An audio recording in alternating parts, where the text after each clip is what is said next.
ഇവിടെ നിന്ന് പോകുന്നവർ ഇവരെല്ലാം എന്ത് ചെയ്തു കൂട്ടുന്നുവോ ഇതെല്ലാം ആകത്തുകയിൽ കണക്ക് കൂട്ടിയാൽ ഹബീബിന്റെ ഹദീസിന്റെ പുലർച്ചയാണ്. വമാ യൻതിഖു അനിൽ ഹവാ ഇൻ ഹുവ ഇല്ലാ വഹ്യുൻ യൂഹാ. അല്ലാഹു നൽകുന്ന ദിവ്യബോധനമല്ലാതെ ഹബീബ് സംസാരിക്കുകയില്ല. യൂഷികു അഹ്ലുൽ ഇറാഖ് അല്ലാ യുജ്ബാ ഇലൈഹിം ഖഫീസുൻ വലാ ദിർഹം. ഇറാഖിനെതിരെ ഉപരോധം ഏർപ്പെടുത്തിയത് അറബ് രാജ്യങ്ങളല്ലെന്നറിയണം. ഇറാഖിനെതിരെ ഉപരോധം ഏർപ്പെടുത്തിയത് വെറും യൂറോപ്പുകാരും അമേരിക്കക്കാരും മാത്രമല്ല.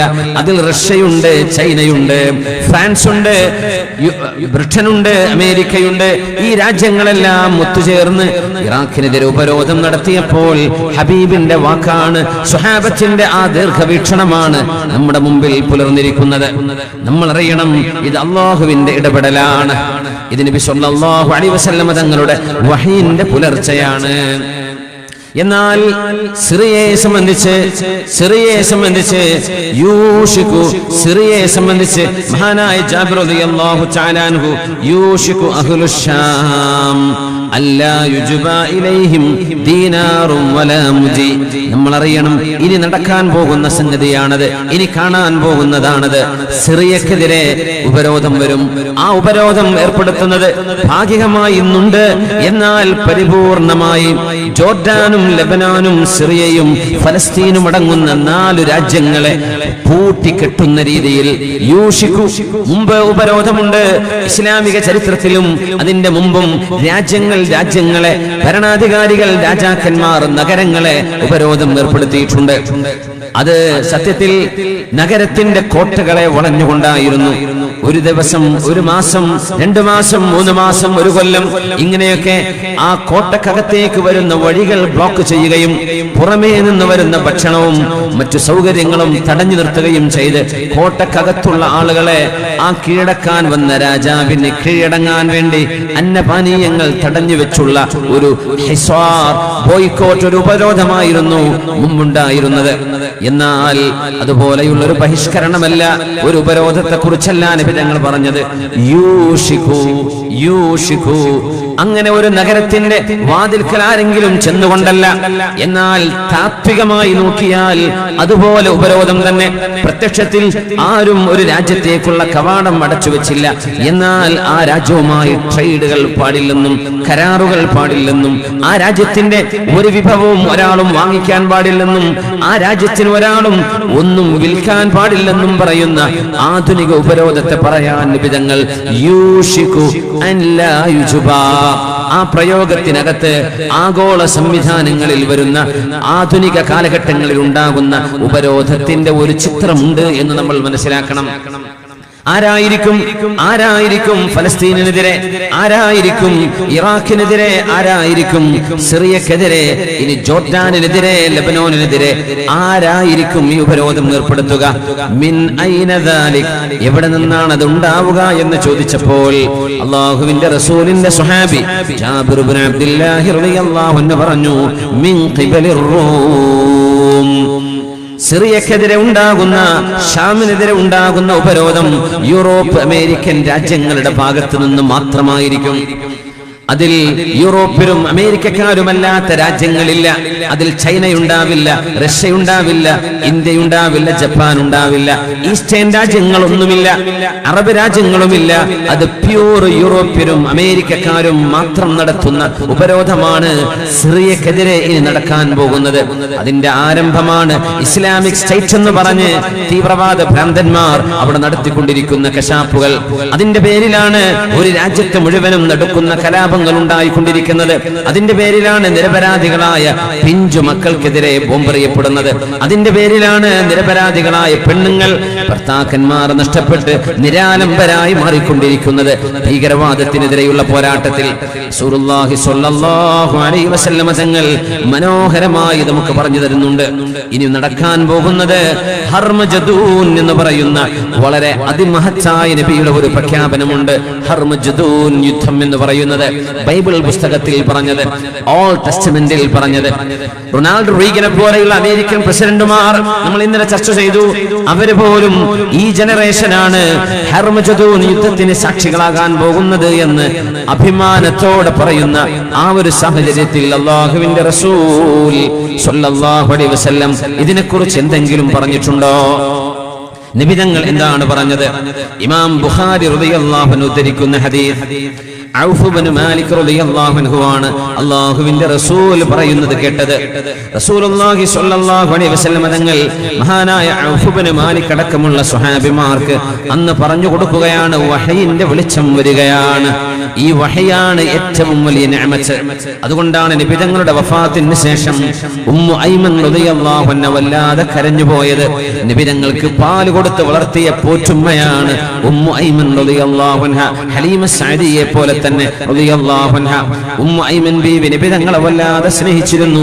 80 വയസ്സുണ്ടായിരുന്നപ്പോഴും അല്ലാഹുവിന്റെ ഹബീബ് ഒരു യുദ്ധത്തിലേക്ക് പോകുമ്പോൾ മോനെ മോനെ മോനെ സംരക്ഷണത്തിന് ഈ ഉമ്മ കൂടെ വരാം എന്ന് 80 കഴിഞ്ഞ ഉമ്മ ഹബീബ് പോകുന്ന യുദ്ധങ്ങളിൽ ഹബീബിനെ പരിപാലിക്കാൻ പോകുമായിരുന്നു. ആ ഉമ്മ ജീവിച്ചിരിക്കുമ്പോൾ നബിതങ്ങൾ വഫാത്താവുകയാണ്. മഹാനായ അഷ്റഫുൽ ഖൽഖ് റസൂലുള്ളാഹി സ്വല്ലല്ലാഹു അലൈഹി വസല്ലം തങ്ങൾ ലോകത്തോട് വിട പറഞ്ഞപ്പോൾ സിദ്ദീഖ് റളിയല്ലാഹു അൻഹു പറഞ്ഞു ഉമർ ഇബ്നുൽ ഖത്താബ് തങ്ങളോട്, ഇബ്നുൽ ഖത്താബ്, ഉമറേ ഉമറേ നമുക്കൊന്ന് പോയി നോക്കാം, ഹയ്യാ ബിനാ നസൂറു ഉമ്മ ഐമൻ, നമുക്ക് ഉമ്മു ഐമൻ ബീവിയെ പോയി എന്ന് സന്ദർശിക്കാം. കമാ കാന റസൂലുള്ളാഹി യസൂറുഹാ, അല്ലാഹുവിന്റെ റസൂൽ അവരെ ചെന്ന് കാണുമായിരുന്നല്ലോ, ഇടക്കിടക്ക് അവരെ ചെന്ന് സന്ദർശിക്കുമായിരുന്നല്ലോ, നമുക്കും അവരെ ചെന്നൊന്ന് കണ്ടു നോക്കാം. അങ്ങനെ രണ്ടുപേരും പോകുന്നു. പരിശുദ്ധ ഹദീസിൽ കാണാം, ഉമ്മു ഐമൻ റളിയല്ലാഹു അൻഹയുടെ അരികത്ത് നിന്ന് അല്ലാഹുവിന്റെ റസൂലിനെ കുറിച്ച് പറയാൻ തുടങ്ങിയപ്പോ ബീവി കരയാൻ തുടങ്ങി, വല്ലാത്ത കരച്ചിൽ. അപ്പോഴാണ് സിദ്ദീഖ് എന്നവർ പറഞ്ഞത്, ഉമ്മാ, നിബിതങ്ങൾ അങ്ങനെയായിരുന്നു ഉമ്മ ഐമൻ ബീവിയെ വിളിച്ചത്, ഉമ്മ എന്ന് വിളിക്കുമായിരുന്നു. ഉമ്മ, അല്ലാഹു അവന്റെ ഹബീബിന് കൊടുക്കുന്നതല്ലയോ നമ്മൾ ഈ ഭൂമിയിൽ നമ്മളോടൊപ്പം നിബിതങ്ങൾ ജീവിച്ചിരുന്നാൽ നമ്മൾ നബിക്ക് കൊടുക്കുന്നതിനേക്കാളും ഖൈറ് അല്ലാഹു കൊടുക്കുന്നതല്ലയോ ഉമ്മ? അതേ മക്കളെ, എനിക്കറിയാം അല്ലാഹു അവന്റെ റസൂലിന് ഏറ്റവും ഇഷ്ടപ്പെട്ടത് കൊടുക്കുന്നവനാണ്. നമ്മുടെ മുമ്പിൽ ഹബീബ് ജീവിച്ചിരിക്കുന്നതിനേക്കാളും ഖൈറ്, ഹബീബിന് ഖൈറ് അല്ലാഹുവിന്റെ അരികത്തേക്ക് പോകൽ തന്നെയാണ്. എന്നാലും മക്കളെ, ഈ ഉമ്മയുടെ കണ്ണുനീർ അടങ്ങാതിരിക്കുന്നത്, ഈ ഉമ്മ ഇനിയും കരഞ്ഞുകൊണ്ടിരിക്കുന്നത്, പക്ഷേ ആകാശലോകത്ത് നിന്ന് വരുന്ന വഹി മുറിഞ്ഞു പോയല്ലോ, വഹി നിന്ന് പോയല്ലോ. ഓരോരോ സംഭവങ്ങൾ ഓരോരോ നേരത്ത് മുഖറബായ മലക്ക് ജിബ്രീൽ അലൈഹിസ്സലാത്തു വസ്സലാം അല്ലാഹുവിന്റെ റസൂലിന് വന്ന് പറഞ്ഞു കൊടുക്കുമായിരുന്ന ആ സംഭവം നിന്നുപോയില്ലേ? ഇന്ന് വഹിയില്ലല്ലോ. ആരാണ് നമുക്ക് വരാനുള്ള കാര്യങ്ങൾ പറഞ്ഞു തരാനുള്ളത്? ആരാണ് ഈ ഉമ്മത്തിന്റെ വിഷയങ്ങളിൽ ഇടപെട്ട് സംസാരിക്കാനുള്ളത്? ആർക്കാണ് ആകാശലോകത്തെ വിവരങ്ങൾ ഭൂമിയിലേക്ക് കൊണ്ടുവരാൻ കഴിയുന്നത്? വഹി പോയില്ലേ? ഹബീബിന്റെ പോക്കോടുകൂടെ, ഹബീബിന്റെ വഫാത്തോടുകൂടെ വഹി നിലച്ചു പോയില്ലേ? അതുകൊണ്ടാണ് ഈ ഉമ്മ കരയുന്നതെന്ന് ഉമ്മു ഐമൻ റളിയല്ലാഹു അൻഹാ. മുത്തനബിതങ്ങൾ വഹയിന്റെ വെളിച്ചത്തിൽ സ്വഹാബത്തിന് നല്ല അവബോധം നൽകുമായിരുന്നു. ആ അവബോധമാണ് ലോക പണ്ഡിതന്മാർ ഓരോരോ സമുദായത്തിനും അതത് കാലങ്ങളിൽ ചെയ്തുകൊണ്ടിരിക്കുന്നത്. ഔഫ് ഇബ്നു മാലിക് അല്ലാഹു ഈ ലോകത്തെ നശിപ്പിക്കാൻ പോകുന്നുണ്ട്.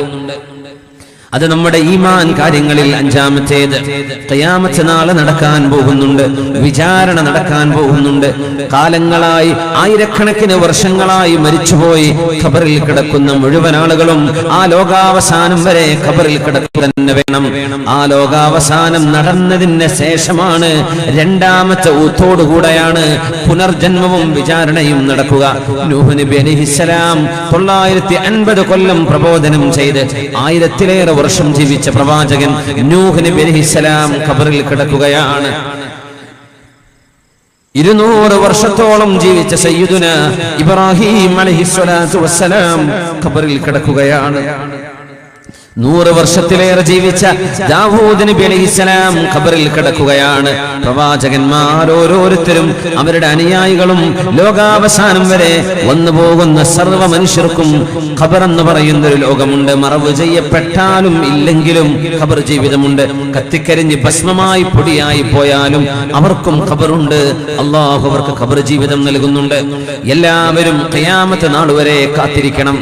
ലോകാവസാനം നടക്കണം. അത് നടന്നു കഴിഞ്ഞാലാണ് വിചാരണ ആരംഭിക്കുക. അവിടെ മുതലാണ് അനന്തമായ ഒരു ലോകത്തിന്റെ തുടക്കം.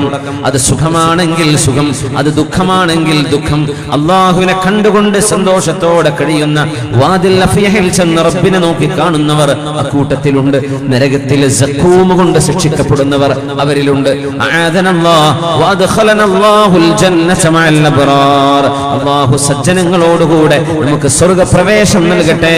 ആമീൻ യാ റബ്ബൽ ആലമീൻ. അതുകൊണ്ട് അല്ലാഹുവിന്റെ ഹബീബ് കൃത്യമായി പറഞ്ഞു തരും 6 കാര്യങ്ങൾ സംഭവിക്കും. ഔഫ് ഇബ്നു മാലിക് നിങ്ങൾ നോക്കിക്കോ. ഇന്ന ബൈന യദ്ഇദദ സിത്തൻ ബൈന യദൈ സാഅ. അന്ത്യനാളിന്റെ മുമ്പ് 6 വിഷയങ്ങൾ സംഭവിക്കാനുണ്ട്. ഒന്ന് മൗതി,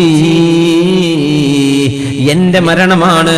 എന്റെ മരണം നടന്നതിന്റെ ശേഷമേ ലോകാവസാനം സംഭവിക്കുകയുള്ളൂ എന്ന് മുഹമ്മദ് റസൂലുള്ളാഹ് സ്വല്ലല്ലാഹു അലൈഹി വസല്ലം. അതുകൊണ്ട് അന്ത്യനാളിന്റെ അടയാളങ്ങളിൽ, ചെറിയ അടയാളങ്ങളിൽ ആദ്യത്തെ അടയാളമാണ് മുസ്തഫായ നബി തങ്ങളുടെ വിയോഗം. ثم فتح بيت المقدس, ബൈത്തുൽ മുഖദ്ദസിന്റെ മോചനം. ഇത് ഖിയാമത്തിന്റെ മുമ്പ് 6 നടക്കുന്നതിൽ രണ്ടാമത്തേത് അത് അല്ലാഹുവിന്റെ ഹബീബിന്റെ വഫാത്ത് കഴിഞ്ഞ് 4 വർഷത്തിനകം ഹിജ്റ 13-ാം കൊല്ലം ഉമർ ഇബ്നുൽ ഖത്താബ് റളിയല്ലാഹു അൻഹുവിന്റെ കാലത്ത് ബൈത്തുൽ മുഖദ്ദസിന്റെ മോചനമുണ്ടായി. ആ ഫത്ഹ് വല്ലാത്തൊരു ഫത്ഹായിരുന്നു. മഹാനായ അഷ്റഫുൽ ഖൽഖിന്റെ സ്വഹാബി സ്വർഗീയമായ സുഖങ്ങൾ ലഭിക്കും, സ്വർഗത്തിലാണ് എന്ന് നിബിതങ്ങൾ സന്തോഷവാർത്ത നൽകിയിരുന്ന അബൂ ഉബൈദത്ത് ബിനുൽ ജറാഹ് റളിയല്ലാഹു അൻഹു. ثم الرضا عن أبي بكر وعن عمر وعن علي وعن عثمان ذي الكرم سعد سعيد زبير طلحة وأبي عبيدة. അതാണ് അബൂ ഉബൈദ റളിയല്ലാഹു അൻഹു. സഅദിൻ സഈദിൻ സുബൈറിൻ തുൽഹത്തിൻ വഅബി ഉബൈദത്തിൻ വബിനി ഔഫിൻ ആശിരിൽ കറമി. സ്വർഗത്തിലേക്ക് പോകുന്ന 10 പേരെ ഒരൊറ്റ ഇരുത്തത്തിൽ ഒരു മജ്‌ലിസിൽ വെച്ച് നിബിതങ്ങൾ പറഞ്ഞ 10 പേർ. അതിൽപ്പെട്ട മഹാനാണ് അബൂ ഉബൈദത്ത് ബിനുൽ ജറാഹ് റളിയല്ലാഹു അൻഹു. മഹാനവറുകളുടെ കീഴിൽ ഒരു സൈന്യം ചെന്ന് മസ്ജിദുൽ അഖ്സാക്ക് ചുറ്റും 1 മാസത്തോളം ഉപരോധം തീർത്തപ്പോഴാണ് ജെറൂസലേമുകാർ, ഈലിയ നാട്ടുകാർ, മസ്ജിദുൽ അഖ്സ നിലകൊള്ളുന്ന ആ പ്രദേശത്തെ ഖുദ്സിന്റെ ആളുകൾ, ജെറൂസലേമിന്റെ ആളുകൾ, ഖുദ്സ് എന്ന അറബിയിൽ പറയുന്നതാണ്, ഇംഗ്ലീഷിൽ ജെറൂസലേം എന്ന് പറയുന്നത്. അതിന് നബിയുടെ കാലത്തുള്ള പേര് ഈലിയ എന്നായിരുന്നു. അൽ ബൈത്തുൽ മുഖദ്ദസ്, പരിശുദ്ധമായ വീട് എന്നാണ് നബി തങ്ങൾ പറയാ. ഫത്ഹു ബൈത്തുൽ മുഖദ്ദസ്, ഫത്ഹു ബൈത്തുൽ മഖ്ദിസ് അല്ലെങ്കിൽ അൽ ബൈത്തുൽ മുഖദ്ദസ്, രണ്ടും ശരിയാണ്. ഫത്ഹു ബൈത്തുൽ മഖ്ദിസ്, മഖ്ദിസ് ഈലിയയാണ്, ജെറൂസലേമാണ്. ജെറൂസലേമിലെ നമ്മുടെ ആദ്യത്തെ ഖിബ്ലയായിരുന്ന അൽ മസ്ജിദുൽ അഖ്സ, അല്ലാഹുവിന്റെ ഹബീബിനെ അല്ലാഹു ഇസ്രാ കൊണ്ടുപോയ പള്ളിയാണത്. സുബ്ഹാനല്ലദീ أسرى بعبده ليلا من المسجد الحرام إلى المسجد الأقصى الذي باركنا حوله لنريه من آياتنا إنه هو السميع البصير. ആ പരിശുദ്ധമായ പള്ളി മുസ്ലിമീങ്ങൾക്ക് കീഴടങ്ങുന്നത് ഖിയാമത്തിന്റെ അടയാളങ്ങളിൽ 6 ചെറിയ അടയാളങ്ങളിൽ ഒന്നാണെന്ന് ഔഫ് ഇബ്നു മാലിക്, മഹാനായ ഔഫ് ഇബ്നു മാലിക് റളിയല്ലാഹു അൻഹുവിനോട് അല്ലാഹുവിന്റെ ഹബീബ് പറയുന്ന ആ ഹദീസാണ് ഇമാം ബുഖാരി ഇവിടെ ഉദ്ധരിക്കുന്നത്. മഹാനായ ഉമർ ഇബ്നുൽ ഖത്താബ് റളിയല്ലാഹു അൻഹുവിനെ ജെറൂസലേമിന്റെ ക്രിസ്തീയ ഭരണാധികാരികൾ, അവിടുത്തെ പാട്രിയാർക്കീസ് കത്തെഴുതുകയാണ്. അബൂ ഉബൈദത്ത് ബിനുൽ ജറാഹ്, ഞങ്ങളുടെ നാട് 1 മാസത്തോളം ഉപരോധം ഏർപ്പെടുത്തിയിരിക്കുന്നു. ഈ പരിശുദ്ധമായ പള്ളി, മുസ്ലിമീങ്ങളുടെ അമീർ, മുസ്ലിമീങ്ങളുടെ ഖലീഫ നേരിട്ട് മദീനയിൽ നിന്ന് ഇങ്ങോട്ട് വരികയാണെങ്കിൽ ആ മഹാന്റെ കയ്യിൽ ഈ താക്കോൽ ഏൽപ്പിക്കാൻ ഞങ്ങൾ ഒരുക്കമാണ്. ഒരു യുദ്ധത്തിന്റെ ആവശ്യമില്ല, ചോരചിന്തലിന്റെ ആവശ്യമില്ല, രക്തക്കളം ഇവിടെ വേണ്ട. സമാധാനപരമായി ഞങ്ങൾ ഈ പള്ളിയുടെ താക്കോൽ ഇസ്ലാമിന്റെ ഖലീഫക്ക് കൈമാറും, നിങ്ങളാർക്കുമല്ല. ഉമർ ബിൻ ഖത്താബ് റളിയല്ലാഹു അൻഹുവിന് മദീനയിൽ നിന്ന് ജെറൂസലേമിലേക്ക് ഫ്ലൈറ്റ് ഇല്ല. മഹാനവറുകൾക്ക് അവിടെ നിന്ന് കാർ പിടിക്കാൻ പറ്റില്ല, ബസ്സില്ല, ട്രെയിൻ ഇല്ലല്ലോ. ആ കാലഘട്ടം മരുഭൂമിയിൽ ഒട്ടകപ്പുറത്ത് നടന്നു പോകണം. മഹാനായ ഉമർ ബിൻ ഖത്താബ് റളിയല്ലാഹു അൻഹു ഒട്ടകത്തിന്റെ ആ കൊച്ചു വേഗതയിൽ ഒട്ടകപ്പുറത്ത് തന്റെ പരിചാരകന്റെ കൂടെ മദീനയിൽ നിന്ന് പുറപ്പെടുകയാണ്. ജെറൂസലേമിന്റെ ഭരണം, ബൈത്തുൽ മഖ്ദസിന്റെ ഭരണം അല്ലാഹു നമ്മളെ ഏൽപ്പിക്കുകയാണെങ്കിൽ അത് സമാധാനത്തോടെ അതിന്റെ താക്കോല് വാങ്ങിക്കാൻ ഖലീഫക്ക് എന്താണ് വിരോധം? ഞാൻ പോവുകയാണെന്ന് പറഞ്ഞ് കീറിയ വസ്ത്രം ധരിച്ചുകൊണ്ടാണ് ഫാറൂഖ് റളിയല്ലാഹു അൻഹു ജെറൂസലേമിലേക്ക് അന്ന് വന്നത്. ചരിത്രം നിങ്ങൾ കേട്ടതായിരിക്കും. അന്ന് മഹാനവറുകൾ ജെറൂസലേമിലെ ജബൽ സൈത്തൂൻ എന്ന് പറയുന്ന മലയാണ്. ആ മലയുടെ ഇപ്പുറത്തൊരു മലയുണ്ട്, ജബൽ മുക്കബ്ബിർ. അവിടെയാണ് മസ്ജിദ് ഉമർ ഉള്ളത്, അവിടെയാണ് ഈസാ നബി ജനിച്ച പള്ളിയുള്ളത്. മസ്ജിദുൽ വിലാദ എന്ന് പറയുന്ന നാറ്റിവിറ്റി ചർച്ച്, കനീസത്തുൽ വിലാദ, നാറ്റിവിറ്റി ചർച്ച് എന്ന ഈസാ നബി അലൈഹിസ്സലാം ജനിച്ച സ്ഥലം ഒരു ചർച്ചിനകത്താണ്. ആ ചർച്ചും അതിന്റെ ഒരു ഏതാനും മീറ്ററുകൾക്ക് പുറത്തേക്ക് മഹാനായ ഉമർ എന്നവർ നിസ്കരിച്ച പള്ളിയുണ്ട്. അവിടെ മസ്ജിദ് ഉമർ. ആ കുന്നിൻ മുകളിൽ നിന്നാൽ ഒരു താഴ്വരയാണ്. കഴിഞ്ഞാൽ അപ്പുറത്ത് കുന്ന് കാണാം, അതാണ് ജബൽ സൈത്തൂൻ, അതാണ് ഒലിവ് മല. അവിടെയാണ് ബൈത്തുൽ മുഖദ്ദസ് ഉള്ളത്. അതിന്റെ മീതെ നിന്നാണ്, അതിന്റെ അരികത്ത് നിന്നാണ് ഈസാ നബിയെ അല്ലാഹു ആകാശ ലോകത്തേക്ക് കൊണ്ടുപോയത്. അവിടെ മഹാന്മാരായ സ്വഹാബിമാർ അന്ത്യവിശ്രമം കൊള്ളുന്നുണ്ട്. ആ കുന്നിന്റെ മുകളിലാണ് ദാവൂദ് നബി അലൈഹിസ്സലാം അന്ത്യവിശ്രമം കൊള്ളുന്നത്. അവിടെയാണ് സുലൈമാൻ നബി അലൈഹിസ്സലാം അന്ത്യവിശ്രമം കൊള്ളുന്നത്. വളരെ മനോഹരമായ ശ്രേഷ്ഠമായ അൽ ബൈത്തുൽ മുഖദ്ദസ്, അല്ലാഹുവിന്റെ ശ്രേഷ്ഠമായ സുലൈമാൻ നബി നിർമ്മിച്ച പള്ളിയാണത്. മഹാനായ ഉമർ ഇബ്നുൽ ഖത്താബ് റളിയല്ലാഹു അൻഹു ആ മലയിൽ വന്ന് നിന്ന് അപ്പുറത്തെ മലയിലേക്ക് നോക്കുമ്പോൾ അല്ലാഹു അക്ബർ, അല്ലാഹു അക്ബർ, അല്ലാഹു അക്ബർ. മസ്ജിദുൽ അഖ്സയെ ഒരിക്കൽ പോലും കണ്ടിട്ടില്ലാത്ത മഹാൻ മദീനയിൽ നിന്ന് യാത്രയായി വന്ന് ആ കുന്നിൻ മുകളിൽ വന്നപ്പോൾ 3 പ്രാവശ്യം തക്ബീർ ചൊല്ലിയിട്ടുണ്ട്. അതുകൊണ്ടാണ് ആ പർവ്വതത്തെ ജബൽ മുഖബ്ബിർ എന്നറിയപ്പെടുന്നത്. ആ പർവ്വതത്തിൽ നോക്കിയാൽ മസ്ജിദുൽ അഖ്സയുടെ കുബ്ബ കാണാം, ഒരു ചാര നിറത്തിൽ. ഇപ്പുറത്ത് കാണാം സ്വർണ്ണ നിറമുള്ള ഒരു കുബ്ബ, അതാണ് ഖുബ്ബത്തുസ് സഖറ എന്ന് പറയുന്ന പള്ളി. ആ പള്ളിയുടെ ഉള്ളിലാണ് അല്ലാഹുവിന്റെ റസൂൽ മിഅ്റാജിന് പോയ പാറയുള്ളത്. അതൊക്കെ ഇന്നും സന്ദർശകർക്ക് ചെന്ന് കാണാൻ കഴിയും.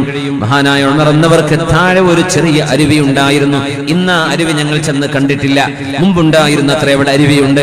ആ വെള്ളത്തിലൂടെ ചവിട്ടി വേണം ഉമർ എന്നവർക്ക് ആ അപ്പുറത്തെ കുന്നിലേക്ക് പോകാൻ, ജബൽ സൈത്തൂനിലേക്ക്, ഒലീവ് മലയിലേക്ക്, ഒലീവ് പർവ്വതത്തിലേക്ക് ചെല്ലാൻ. അന്നേരം കാലിൽ ചെളിയുണ്ട്. ആളുകൾ, സ്വഹാബിമാർ, അവിടെയുള്ള ആളുകൾ വന്ന് പറഞ്ഞു, അമീറുൽ മുഅ്മിനീനെ, ആരൊക്കെയാണ് നിങ്ങളെ കാത്തിരിക്കുന്നതെന്നറിയുമോ? ക്രിസ്തീയ ലോകത്തെ പ്രഗത്ഭരായ പണ്ഡിതന്മാർ, മസ്ജിദുൽ അഖ്സയുടെ ഭരണം കൈയാളുന്ന ആളുകൾ. അവര് പറയുന്നുണ്ട്, ഖലീഫയെ ഞങ്ങൾക്ക് കാണണം, ഞങ്ങൾക്ക് സ്വീകരിക്കണം. അമീറുൽ മുഅ്മിനീൻ, കാലിൽ ചെളിയുമായി നിങ്ങൾ ചെന്നാൽ അപമാനമല്ലേ അമീറുൽ മുഅ്മിനീൻ?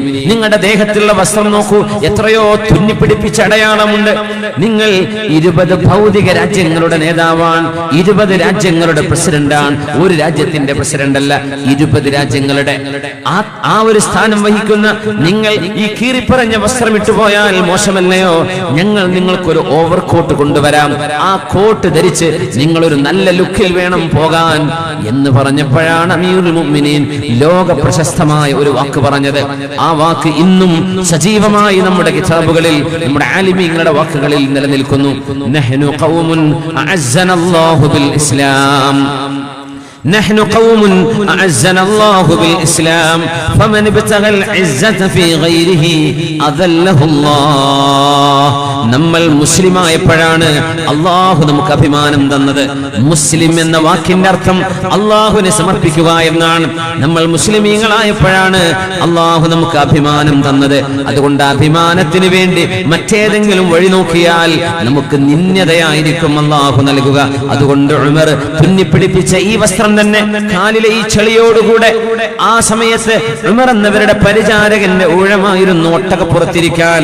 ഉമർ എന്നവർ ഒട്ടകത്തിന്റെ കയറി പിടിക്കുന്ന നേരം മദീനയിൽ നിന്ന് പുറപ്പെടുമ്പോൾ തന്റെ ഖാദിമിനോട്, തന്റെ പരിചാരകനോട് ഉമർ എന്നവർ പറഞ്ഞിരുന്നു, ഞാൻ 2 മണിക്കൂർ ഇരുന്നാൽ, ഒട്ടകപ്പുറത്തിരുന്നാൽ 2 മണിക്കൂർ നേരം നിങ്ങളാണ് ഒട്ടകത്തെ തെളിക്കേണ്ടത്. അത് കഴിഞ്ഞാൽ ഞാൻ താഴെ ഇറങ്ങും, നിങ്ങൾ കയറണം. ഞാൻ ഒട്ടകത്തിന്റെ കയറി പിടിക്കും. ആര്? ലോകത്തിന്റെ ഖലീഫ, മുസ്ലിം ലോകത്തിന്റെ ഖലീഫ. ആ ഊഴമായി ചെന്ന് മസ്ജിദുൽ അഖ്സയിലേക്ക് ചെല്ലുമ്പോൾ മഹാനായ ഉമർ എന്നവരുടെ ഊഴം ഒട്ടകത്തിന്റെ കയറ് പിടിക്കാനാണ്. അപ്പോഴാണ് സ്വഹാബിമാർ അബൂ ഉബൈദത്ത് ബിനുൽ ജറാഹ് എന്നവർ ഇവിടെയുണ്ട്. അവർ പറഞ്ഞു, അമീറുൽ മുഅ്മിനീനെ, നിങ്ങളുടെ ഊഴം ഞങ്ങൾക്കറിയാം, എന്നാൽ നിങ്ങൾ ഈ നാട്ടുകാരുടെ മുമ്പിലേക്ക് എത്തുകയാണ്. മസ്ജിദുൽ അഖ്സ എന്ന ജൂതന്മാരുടെ ആസ്ഥാനമായിരുന്ന മൂസ നബി അലൈഹിസ്സലാം താലോലിച്ചുകൊണ്ട് നടന്ന, എന്നാൽ മൂസ നബി അലൈഹിസ്സലാം വരാൻ ആഗ്രഹിച്ച മൂസ നബിക്ക് ജെറൂസലേമിലേക്ക് കടക്കാൻ പറ്റിയില്ല എന്നാണ് ചരിത്രം. മൂസ നബി ലക്ഷ്യമാക്കി പുറപ്പെട്ടത് അങ്ങോട്ടായിരുന്നു. സുലൈമാൻ നബി സ്ഥാപിച്ച പള്ളിയാണത്. ആ പരിശുദ്ധമായ പള്ളിയുടെ എല്ലാ ഉത്തരവാദിത്തവും അതിന്റെ എല്ലാ ഫയലുകളും ഇസ്ലാമിന്റെ ഭരണാധികാരിക്ക് കൈമാറാൻ പോകുന്ന ചരിത്രത്തിലെ അത്യപൂർവമായ സംഭവമാണിത്. അതുകൊണ്ട് ഉമറേ, ഒട്ടകപ്പുറത്ത് ഒരാളെ കണ്ടാൽ അവർ വിചാരിക്കും അയാളാണ് ഖലീഫയെന്ന്, നിങ്ങൾ മീതെ കയറണം. ഉമർ റളിയല്ലാഹു അൻഹു പറഞ്ഞു, പറ്റില്ല, ഇതെന്റെ പരിചാരകന്റെ ഊഴമാണ്, എന്റെ ഊഴം കഴിഞ്ഞു, ഇനി അവനിരിക്കട്ടെ, ഞാനാണ് ഒട്ടകത്തിന്റെ കയറ് പിടിക്കേണ്ടത്, അങ്ങനെയാണ് ഞാൻ അവരെ ചെന്ന് കാണുക എന്ന് പച്ചയായ മനുഷ്യനായി, പച്ചയായ ഒരു മുസ്ലിമായി, പ്രകടനകളില്ലാതെ, പ്രകടന തൽപരതകളില്ലാതെ, ആളാവണം എന്ന മോഹമില്ലാതെ, എന്തെങ്കിലും വേഷമോ കോലം കെട്ടണം എന്നൊന്നും പാടില്ലാതെ നമുക്ക് വേണ്ട എന്ന് പഠിപ്പിക്കാൻ ഉമർ എന്നവർ ചരിത്രത്തിലെ നിർണായകമായ ഈ മുഹൂർത്തത്തിൽ എടുത്ത നിലപാടുകൾ. ആ സംഭവമാണ് നബി തങ്ങൾ വഫാത്താകുന്നതിന്റെ മുമ്പ് പറഞ്ഞത്, ഫത്ഹു ബൈത്തുൽ മുഖദ്ദസ് എന്നേക്കുമായി മുസ്ലിമീങ്ങളുടെ കൈകളിലേക്ക് നൽകപ്പെടും. ആ ബൈത്തുൽ മുഖദ്ദസിന്റെ മോചനം, ആദ്യത്തെ മോചനം, എന്നേക്കുമായുള്ള മോചനം ഇനി മഹ്ദി ഇമാമിന്റെ വരവിന് ശേഷമാണ്. എന്നാൽ അന്നേ വരെ ഉണ്ടായിട്ടില്ലാത്ത ഒരു ഫത്ഹ്, ഒരു വിമോചനം നടക്കും. അത് ഖിയാമത്തിന്റെ മുമ്പ് നടക്കുന്ന 6 എണ്ണത്തിൽ ഒന്നാണ്. രണ്ടാമത്തേത് മഹാനായ റസൂലുള്ളാഹി സ്വല്ലല്ലാഹു അലൈഹി വസല്ലം പിന്നെ പറഞ്ഞു, ഔഫ് ഇബ്നു മാലിക് യഅദദ് 6, 6 എണ്ണം എണ്ണിക്കോ.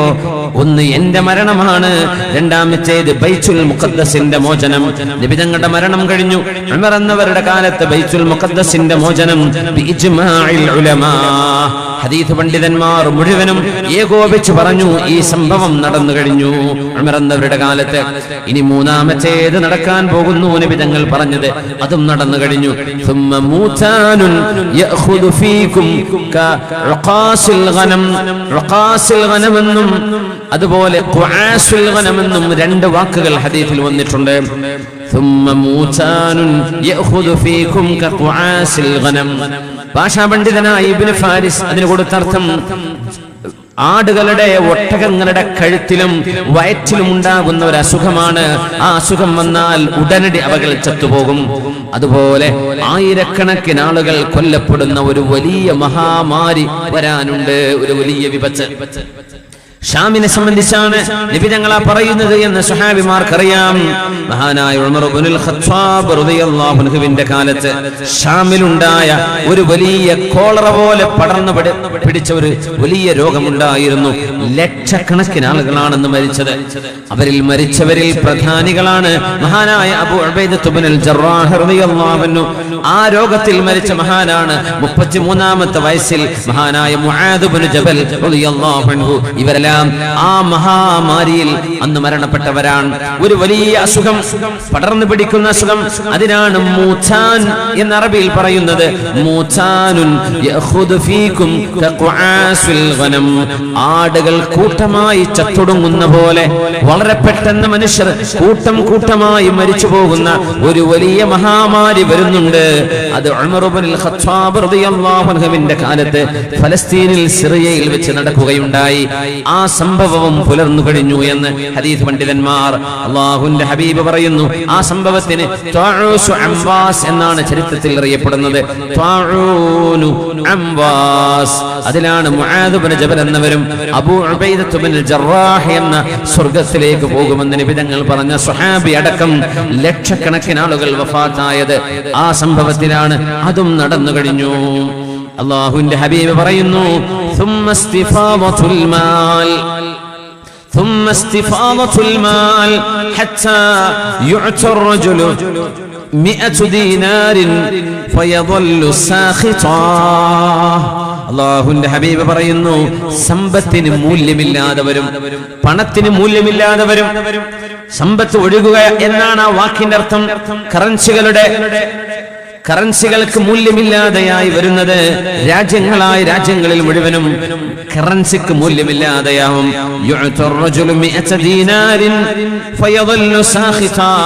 100 ദീനാർ കൊടുത്താൽ ഒരു മനുഷ്യൻ ദേഷ്യപ്പെടും. എന്താണ് 100 ദീനാർ കൊണ്ട് എനിക്ക് എന്ത് ചെയ്യാൻ കഴിയും? 1 ദീനാർ ഉണ്ടെങ്കിൽ 10 കൊല്ലം ജീവിക്കാൻ അന്നത്തിന് മാത്രം 1 ദീനാർ മതി. ദിർഹമല്ല, ദീനാർ. അത്രയും വിലപിടിപ്പുള്ള കാലം ചരിത്രത്തിൽ കഴിഞ്ഞുപോയി, പിന്നീട് കുറഞ്ഞു വന്നു. എന്നാലും നല്ല മൂല്യമുണ്ട്. ദീനാർ സ്വർണ്ണ നാണയമാണ്. 100 സ്വർണ്ണ നാണയം കൊടുത്താൽ ഒരു മനുഷ്യൻ അവൻ ദേഷ്യപ്പെട്ട് ചീത്ത പറയും. 100 ആണോ എനിക്ക് തന്നത്? 100 കൊണ്ട് ഞാൻ എന്തു ചെയ്യാൻ? എന്റെ കുഞ്ഞുങ്ങൾക്ക് ഭക്ഷണം വാങ്ങിച്ചു കൊടുക്കാൻ ഈ 100 തികയുമോ എന്ന് മനുഷ്യന്മാർ പറയുന്ന ഒരവസ്ഥയിൽ 100 കൊടുത്താൽ ദേഷ്യപ്പെടുന്ന കാലം ഒന്നുകൊണ്ട് മതിയാവില്ല. നമ്മുടെ നാടുകളിലെ നിസ്സാര വിഷയങ്ങളിൽ യാചകന്മാർക്ക് 1 രൂപയോ 5ഓ 10ഓ കൊടുത്താൽ 50 കൊടുത്താൽ വരെ ചൂടാവുന്നവരെ കാണാം. നമുക്കറിയില്ലേ, എല്ലാ രാജ്യങ്ങളിലും കറൻസികളുടെ മൂല്യമില്ലായ്മയുടെ ദുരന്തം അനുഭവിക്കുന്ന രാജ്യങ്ങളുണ്ട്. റഷ്യൻ രാജ്യങ്ങളിൽ, സോവിയറ്റ് യൂണിയന്റെ ഭാഗമായിരുന്ന രാജ്യങ്ങളിൽ പല രാജ്യങ്ങളും ആ കെടുതിയിലാണ്. ഇറാനിന്റെ കറൻസിക്ക് അങ്ങനെയാണ്. വിവിധ രാജ്യങ്ങളിൽ കറൻസികൾക്ക് മൂല്യമില്ലാതെ 100, 1000, മില്യൺ കണക്കിന് നോട്ടുകളാണ്. മില്യന്റെ 1 മില്യൺ നോട്ടുകൾ, 2 മില്യന്റെ 10 മില്യന്റെ നോട്ട്, ഒരു നോട്ട്. കാരണം അത് സാധാരണ ഒരു കറൻസിയുമായി തട്ടിച്ചു നോക്കുമ്പോൾ അതിന് മൂല്യമില്ല. അല്ലാഹുവിന്റെ റസൂൽ പറയുന്നു, സാധനങ്ങൾക്ക് വില കൂടുന്ന കാലം എന്നാണ് അത്രേ ഇതിന്റെ ആശയമെന്ന് ഹദീസ് പണ്ഡിതന്മാർ. സാധനങ്ങൾക്ക് വില കൂടും, എന്നാൽ മനുഷ്യന്റെ കയ്യിൽ വരുന്ന കാശിന് ഒരു ലിമിറ്റ് ഉണ്ട്. നമ്മുടെ കയ്യിൽ കിട്ടുന്ന കാശ് കൊണ്ട് നാം ഉദ്ദേശിച്ചത് പണ്ട് വാങ്ങിക്കാമായിരുന്നു. നമ്മുടെ പഴമക്കാര് പറയില്ലേ, അന്നൊരു 100 രൂപയുണ്ടെങ്കിൽ എന്താണ്? അന്ന് സ്കൂൾ മാഷുമാർക്ക് കിട്ടുന്ന ശമ്പളം 20 അണ, 13 അണ, 5 അണ, 10 അണ. അത് കഴിഞ്ഞ് ഇപ്പൊ 10,000, 20,000 കിട്ടിയാൽ ചെലവിന് തികയുമോ? അല്ലാഹുവിന്റെ റസൂൽ പറഞ്ഞ ആ വാക്ക് പുലർന്നതാണ് നമ്മൾ കാണുന്നത്. ഇസ്തിഫാദത്തുൽ മാൽ യുഅ്തർ റജുലു 100 ദീനാരിൻ ഫയദല്ലു സാഖിതാ. എന്നിട്ട് അല്ലാഹുവിന്റെ ഹബീബ് 5ാമത്തേത് പറയുകയാണ്, ഫിത്ന. ഒരു ഫിത്ന വരും, ഒരു പരീക്ഷണം വരും. ലാ യബ്ഖാ ബൈതും മിനൽ അറബി ഇല്ലാ ദഖലത്. വേറെ ഹദീസിൽ ബൈതു മദരിൻ വലാ വബരിൻ ഇല്ലാ ദഖലതുഹു. ഏത് പാവപ്പെട്ടവന്റെയും മുതലാളിയുടെയും വീടിനകത്തേക്ക് കടന്നു വരുന്ന ഒരു ഫിത്ന, അത് അറബികളുടെ വീട്ടിലേക്കും വരും, അനറബികളുടെ വീട്ടിലേക്കും വരും, പാവപ്പെട്ടവന്റെ വീട്ടിലും വരും, മുതലാളിയുടെ വീട്ടിലും വരും. ഫിത്ന എന്ന് പറഞ്ഞാൽ നമ്മുടെ ദീനിൽ നമുക്ക് നഷ്ടമുണ്ടാക്കുന്ന സംഗതികൾ, ആഖിറത്തിലേക്കുള്ള നമ്മുടെ യാത്രയിൽ തടസ്സമാവുന്നത്, നമ്മുടെ നിസ്കാരം തടസ്സപ്പെടുത്തുന്നത്, നമുക്ക് അല്ലാഹുവിനെ കാണണം എന്ന ചിന്ത നമ്മെ കൊണ്ടുവരാത്തത്, നമ്മുടെ ദിക്റിന്റെയും തസ്ബീഹിന്റെയും ഖുർആൻ പാരായണം ചെയ്യുന്ന ആ സമയമെല്ലാം നഷ്ടപ്പെടുത്തി കളയുന്നത്, അതല്ലേ ഫിത്ന. നമ്മുടെ മക്കള് മോശപ്പെട്ട ചിന്തകൾ പഠിച്ചു പോകുന്നത്, നമ്മുടെ മക്കൾ അവർ കാണുന്നത് കോപ്പിയടിച്ച് ജീവിതത്തിൽ ഇത് തന്നെയാണ് സത്യമെന്ന് വിചാരിച്ച് അവർ തിന്മയെ പുൽകാൻ തയ്യാറാകുമ്പോൾ നമ്മൾ അറിയണം, ഓരോ മനുഷ്യന്റെയും വീട്ടിനുള്ളിലേക്ക് കടന്നു വന്ന ഈ ഫിത്ന എന്ന വാക്കുകൊണ്ട് ഉദ്ദേശിക്കപ്പെട്ടത് എന്താണ്? സമകാലികരായ പണ്ഡിതന്മാർ, സമകാലികരായ ആലിമീങ്ങൾ, ആധുനികരായ ആലിമീങ്ങൾ എന്ന് പറഞ്ഞാലും അത് തന്നെയാണ് അർത്ഥം.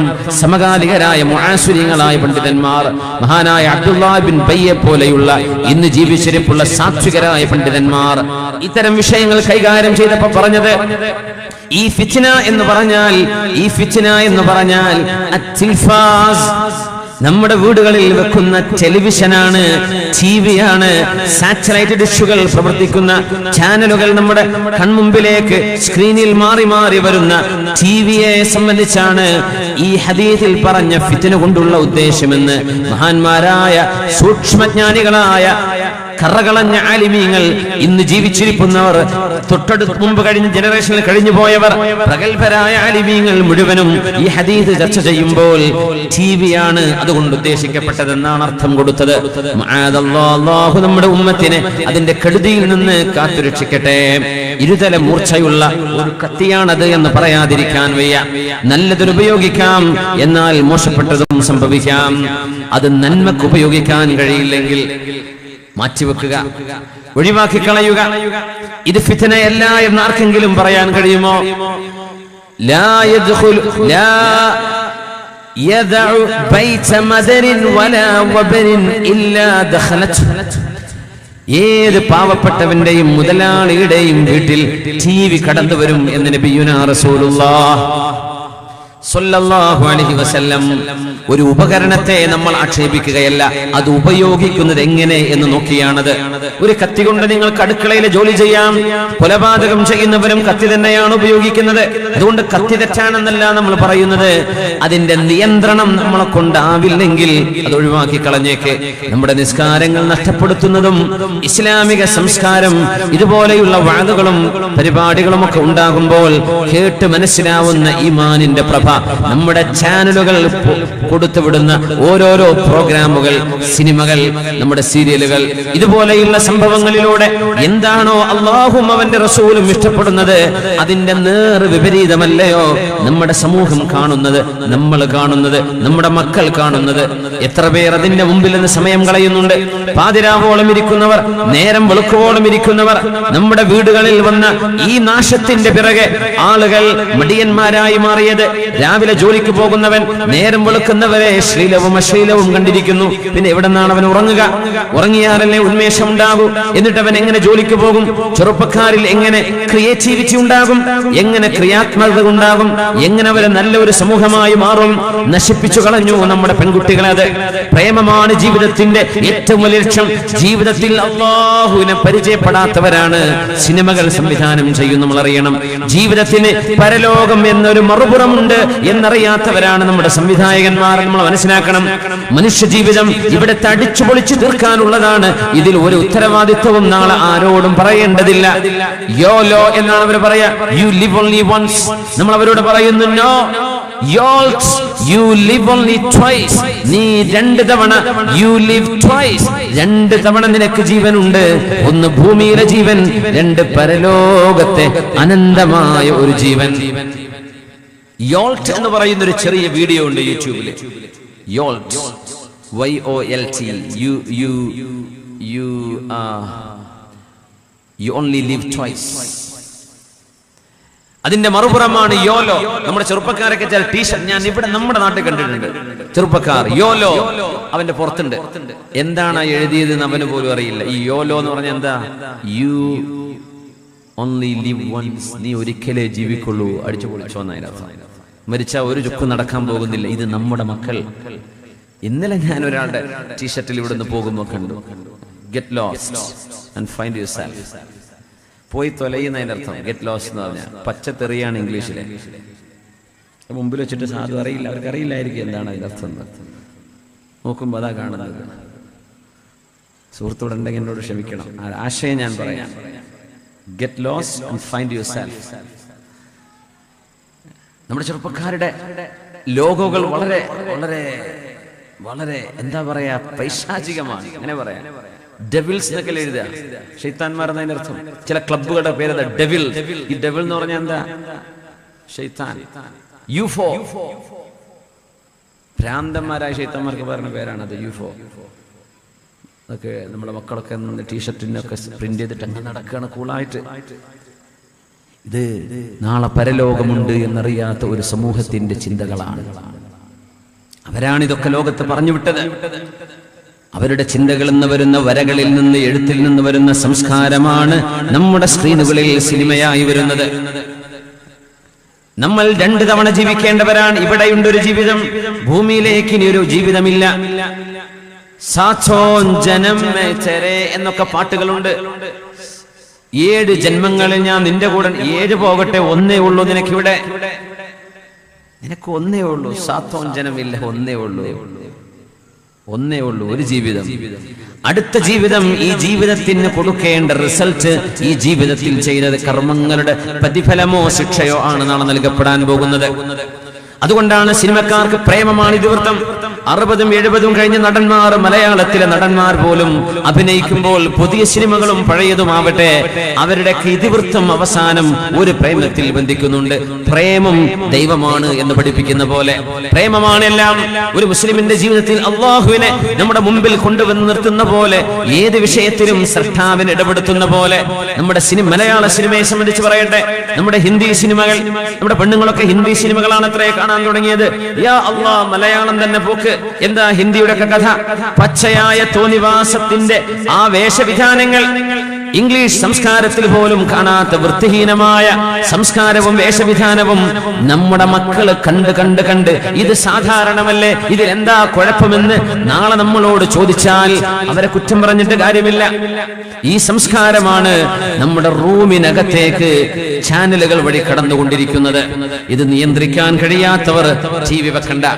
ഇത് നിയന്ത്രിക്കാൻ കഴിയുന്നവർ അവർ വെച്ചോ, അവരും അല്ലാഹു തമ്മിലാവട്ടെ, അവർക്ക് നിയന്ത്രിക്കാൻ കഴിയുമെങ്കിൽ. കാരണം ഇസ്മുഹുമാ അക്ബറു മിൻ നഫ്ഇഹിമാ. അല്ലാഹു തആല മദ്യനിരോധനം നടത്തുമ്പോൾ അതിന്റെ ചുവടുകളായി വന്ന ആയത്തുകളിൽ കാണാൻ കഴിയും, ഉപകാരത്തെക്കാൾ ഏറെ ഉള്ളത് അതിന്റെ ഉപദ്രവങ്ങളാണ്. മദ്യപാനത്തിൽ ഒരു ഉപകാരവുമില്ല. എന്നാലും ഖുർആൻ പറഞ്ഞു, കച്ചവടം ചെയ്യുമ്പോൾ നിങ്ങൾക്ക് അതുകൊണ്ട് കാശ് കിട്ടുന്നുണ്ട്. ബീവറേജസ് അതിന്റെ ലൈസൻസ് കിട്ടുമ്പോൾ, കച്ചവടം പൊടിപൊടിക്കുമ്പോൾ ഗവൺമെന്റിന് കിട്ടുന്ന വരുമാനമുണ്ട്. അതുപോലെ നിങ്ങൾക്ക് മദ്യത്തിൽ ഉപകാരമുണ്ട്. എങ്ങനത്തെ ഉപകാരം? കച്ചവടത്തിന്റെ ഉപകാരം. പക്ഷെ അത് വേണ്ട കേട്ടോ, അതിന്റെ ഉപദ്രവം അതിലേറെ കൂടുതലാണ്. മദ്യം ഘട്ടഘട്ടമായിട്ടാണ് അള്ളാഹു നിരോധിച്ചത്. 2ാമത്തെ ഘട്ടം അങ്ങനെ അള്ളാഹു പറഞ്ഞത്. പിന്നെ പറഞ്ഞു, നിങ്ങൾ നിസ്കാരത്തിന് പോകുമ്പോൾ കുടിക്കരുത്. പിന്നെ ഉടനെ പറഞ്ഞു, എന്നേക്കുമായി ലഹരികൾ ഉപയോഗിക്കുന്നത് നിർത്തിവെക്കുക, എന്നേക്കുമായി സ്റ്റോപ്പാക്കുക. അതുകൊണ്ട് സഹോദരന്മാരെ, ഉപകാരത്തെക്കാളേറെ ഉപദ്രവമുള്ള ഈ ഒരു ഫിത്ന ഏത് പാവപ്പെട്ടവന്റെയും മുതലാളിയുടെയും വീടുകളിൽ ഇന്ന് കയറിയിട്ടില്ലയോ? സ്ലമ്മുകൾ, മഹാനഗരങ്ങൾ, ബോംബെയിലോ ചെന്നൈയിലോ അതുപോലെ തന്നെ ബാംഗ്ലൂരിലോ ഡൽഹിയിലോ ജയ്പൂരിലോ കൊൽക്കത്തയിലോ എവിടെയെല്ലാം നമ്മൾ സ്ലമ്മുകളുണ്ടോ, ചേരികളുണ്ടോ നമ്മൾ നോക്കുക. ടാർപ്പായ വിരിച്ചു കിടക്കുന്ന, ടാർപ്പായ മേഞ്ഞു കിടക്കുന്ന, ചുമരുകൾ പോലുമില്ലാത്ത ഫ്ലെക്സ് ബോർഡുകളെ കൊണ്ട് ചുമര് വെച്ച് കൊച്ചുകൂരയായി റോഡ് സൈഡുകളിൽ മലിനമൊഴുകുന്ന ആ ചാലുകൾക്കരികിൽ ജീവിക്കുന്ന നാടോടികളുടെ വീടിന്റെ മുകളിൽ പോലും ഒരു ഡിഷ് കാണാൻ കഴിയും. അതാണ്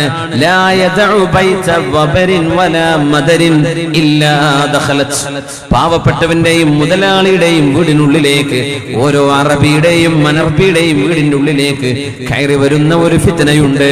ഇത് അല്ലെങ്കിൽ, ആ ഫിത്ന എന്ന വാക്കുകൊണ്ട് ഉദ്ദേശിക്കപ്പെട്ടത് ഇതല്ലെങ്കിൽ പിന്നെ എന്താണ് ആ വാക്കുകൊണ്ട് ഉദ്ദേശിച്ചത്? സർവ്വ മനുഷ്യരുടെയും വീടുകളിൽ എന്നാണ് നബി പറഞ്ഞത്. ബൈത്ത്, വീടാണ്. ബൈത്ത് എന്ന് പറഞ്ഞ മനുഷ്യൻ കിടന്നുറങ്ങാൻ വരുന്ന സ്ഥലത്തിനാണ് ബൈത്ത് എന്ന് പറയാ. ബാത യബീതു എന്ന് പറഞ്ഞ ടു സ്റ്റേ അറ്റ് നൈറ്റ്, രാത്രി താമസിക്കുമ്പോഴാണ് ബാത യബീതു ബൈതൻ എന്ന് പറയുന്നത്. നമ്മൾ ഉറങ്ങുന്ന കിടപ്പറകളിൽ ടിവി സംസ്കാരം നമ്മുടെ ജീവിതത്തിലേക്ക് വന്നപ്പോഴാണ് നമ്മളും അല്ലാഹും തമ്മിൽ അകന്നത് എന്ന് പറയാതിരിക്കാൻ വയ്യ. അല്ലയോ? നിങ്ങൾക്ക് തിരുത്തി തരൂ. അല്ലെങ്കിൽ ആ സംസ്കാരം വന്നതിൽ പിന്നെയാണ് നമ്മുടെ ഡിജിറ്റൽ ലോകം, നമ്മുടെ ഗാഡ്ജറ്റുകൾ, നമ്മൾ ഉപയോഗിക്കുന്ന മൊബൈൽ ഫോണുകൾ, ലാപ്ടോപ്പുകൾ, നമ്മുടെ ഐപാഡുകൾ, ഈ സംഭവങ്ങൾ വന്നതിന്റെ ശേഷമല്ലയോ ഖുർആനിനോടുള്ള അകൽച്ചയുണ്ടായത്? അങ്ങനെയല്ലേ? മിനിമം വെള്ളിയാഴ്ച ദിവസമെങ്കിലും മര്യാദക്ക് ഖുർആൻ ഓതിയിരുന്നവർ, അൽകഫെങ്കിലും ഓതിയിരുന്ന ആളുകൾ വാട്സപ്പിലെ ഗ്രൂപ്പുകളിൽ കയറി ഇറങ്ങിയിട്ട് ഖുർആൻ ഓതാൻ സമയം കിട്ടുന്നില്ല. ഫേസ്ബുക്കിൽ വരുന്ന അപ്ഡേറ്റുകൾ വായിച്ചു തീർത്തിട്ട് ഖുർആൻ ഓതാൻ നേരമില്ല. മാസങ്ങളായി അല്ലെങ്കിൽ ഒരു കൊല്ലത്തോളമായി വിശുദ്ധ ഖുർആൻ ഇരുന്ന് ഇതെല്ലാം ഒന്ന് പൂട്ടിവെച്ച് ബാറ്ററി എല്ലാം ഒന്ന് വലിച്ചെറിഞ്ഞൊരു മൂലയിലിട്ടിട്ട് അള്ളാഹുവിന്റെ കലാം മുമ്പിൽ വെച്ച് കണ്ണുകൊണ്ട് കരഞ്ഞ റബ്ബേ, ഏറ്റവും ശ്രേഷ്ഠമായ നിന്റെ വചനം എന്റെ മുമ്പിൽ, എന്റെ റൂമിൽ, എന്റെ വീട്ടിൽ ഖുർആനിന്റെ കോപ്പികൾ ഉണ്ടായിട്ട് അള്ളാഹുവേ, ഈ മൊബൈൽ ഫോണുകളും ഈ ഗാഡ്ജറ്റുകളും കാരണം അള്ളാഹുവേ നിന്റെ വചനം എനിക്ക് നോക്കാൻ കഴിയാതെ പോയല്ലോ എന്ന് സങ്കടപ്പെട്ട് കരയേണ്ടവരാണ് നമ്മൾ എത്രത്തോളം ഇതിന് അകന്നു, എത്രയെല്ലാം നന്മകൾ നമുക്ക് നഷ്ടമായി. പാതിരാവോളം ടി വി കണ്ടിരിക്കുന്ന ആളുകൾക്ക് പിന്നെ, സിനിമ കണ്ടിരിക്കുന്ന ആളുകൾക്ക് പിന്നെ സുബ്ഹി കിട്ടില്ലെന്ന് ഉറപ്പാണ്, ഖിയാമുൽ ലൈലിൽ നിന്ന് ഉറപ്പാണ്. അവർ പകൽ ചെയ്യുന്ന അധ്വാനം പോലും അലസമാണ്. പറയേണ്ടതുണ്ടോ? അല്ലാഹുവിന്റെ ഹബീബിന്റെ വാക്ക് കൃത്യമായി പുലരുകയാണ് നമ്മുടെ മുമ്പിൽ. ثم فتنة لا يبقى بيت من العرب إلا دخلته. മഹാനായ ഔഫ് ബിൻ മാലിക് എന്നവരോട് പറഞ്ഞ വാക്ക് ഇങ്ങനെയാണ്. എന്നാൽ റസൂലുള്ളാഹി സ്വല്ലല്ലാഹു അലൈഹി വസല്ലം തങ്ങൾ വേറെ വാക്കുകളിൽ അറബിയും അനർബിയും പാവപ്പെട്ടവനും മുതലാളിയും എന്ന വ്യത്യാസമില്ലാതെ സർവരുടെ വീടുകളിലും കയറി വരുന്ന ഒരു ഫിത്നയുണ്ട് എന്ന് ഹബീബുനാ റസൂലുള്ളാഹ് സ്വല്ലല്ലാഹു അലൈഹി വസല്ലം ഇനി പറയാൻ പോകുന്നതാണ് ഹർമജ്ദൂൻ യുദ്ധം എന്ന് പറയുന്നത്. ഇതാണ് ഇനി സംഭവിക്കാൻ പോകുന്ന ഈ ഉമ്മത്ത് കാണാൻ പോകുന്ന, നമ്മളോ നമ്മുടെ വരും തലമുറയോ കാണാനിരിക്കുന്ന ഏറ്റവും ഭീതിതമായ സംഭവങ്ങളുടെ നേർക്കാഴ്ചയാണ് ഇനി നിബിതങ്ങൾ പറയാൻ പോകുന്ന വാക്കുകൾ. ثم هدنة تكون بينكم وبين بني الأصفر. നമ്മൾ തുടങ്ങി 1 മണിക്കൂറും 8 മിനിറ്റുമായി. നമ്മൾ എഴുന്നേറ്റ് നിന്ന് സ്വലാത്ത് ചൊല്ലി ഫ്രഷ് ആയിട്ടിരിക്കുക. എല്ലാവരും എഴുന്നേൽക്കുക. صلوا على النبي محمد وآله. اللهم صل على سيدنا محمد وعلى آل سيدنا محمد وبارك وسلم عليه. اللهم صل على سيدنا محمد وعلى آل سيدنا محمد وبارك وسلم عليه. നിങ്ങളെ ഇരിക്കുന്നതിന് മുമ്പ് കാലിന്റെ തരിപ്പൊക്കെ ഒന്ന് മാറിക്കോട്ടെ എന്ന് വിചാരിച്ച ഒരു ഏതാനും സെക്കൻഡുകൾ കൂടി നമുക്ക് നമ്മുടെ ഭവന നിർമ്മാണ പദ്ധതിയിലേക്ക്, ഖിദ്മയുടെ ഈ സേവനത്തിലേക്ക് നമ്മുടെ പ്രിയങ്കരനായ കുനിയ ഇബ്രാഹിം ഹാജി 1 ലക്ഷം രൂപ ഇവിടെ ഒരു കവറിൽ എന്നെ ഏൽപ്പിച്ചിട്ടുണ്ട്. ചെക്കായിട്ട് ഇൻഷാ അല്ലാഹ് നമ്മുടെ